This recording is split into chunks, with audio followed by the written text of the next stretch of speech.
নমস্কার বন্ধুরা, take video চ্যানেলের একটি নতুন ভিডিওতে আপনাদেরকে স্বাগত জানাই। আশা করি আপনারা সুস্থ আছেন।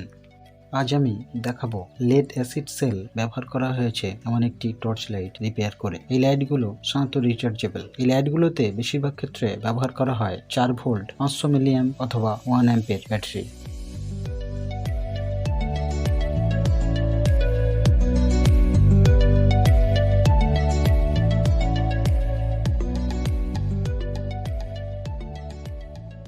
এই টর্চটি চার্জিং সাইডে থাকা একটি স্ক্রু এবং পরে প্লাস্টিক কভার দুটো খুলে ফেলার পর দেখলাম আরো দুটি স্ক্রু রয়েছে। এই দুটি স্ক্রু ওপেন করে নিলাম।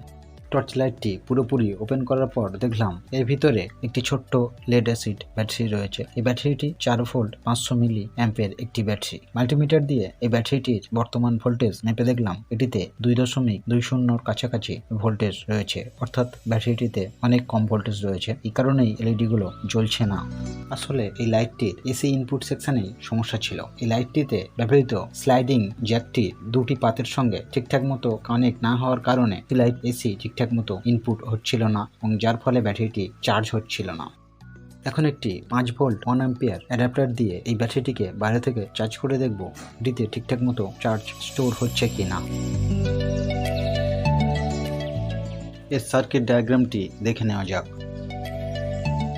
হ্যাঁ, এই লেড অ্যাসিড ব্যাটারিটি পুরোপুরি ঠিক আছে। এখন এই ব্যাটারিটিকে মাল্টিমিটার দিয়ে মেপে দেখলাম এটিতে ভোল্ট দেখাচ্ছে 4.13 ভোল্টের কাছাকাছি, অর্থাৎ এটিতে ভোল্টেজ স্টোর হচ্ছে। এখন ব্যাটারিটি লাইটটির সঙ্গে কানেক্ট করে নিলাম এবং লাইটটির এলইডিগুলোকে এক এক করে জ্বালিয়ে দেখলাম এলইডিগুলো ঠিকঠাক মতোই গ্লো করছে, অর্থাৎ এলইডিগুলো ঠিকই আছে। এখন লাইটটির এসি স্লাইডিং জ্যাকটির সঙ্গে সংযুক্ত লুজ পাত দুটিকে একটু ফেভিকুইক দিয়ে ফিক্সড করে দিলাম। হ্যাঁ, এখন লাইটটিতে ঠিকঠাক মতোই চার্জ হচ্ছে, অর্থাৎ লাইটটি পুরোপুরি রেডি হয়ে গেছে। আজ তবে ভিডিওটি এখানেই শেষ করছি। ভিডিওটি যদি ভালো লেগে থাকে তবে লাইক করতে পারেন, শেয়ার করতে পারেন বন্ধুদের সঙ্গে, আর ভিডিও সম্বন্ধে কিছু জানার বা জানানোর থাকলে কমেন্ট করতে পারেন কমেন্ট বক্সে।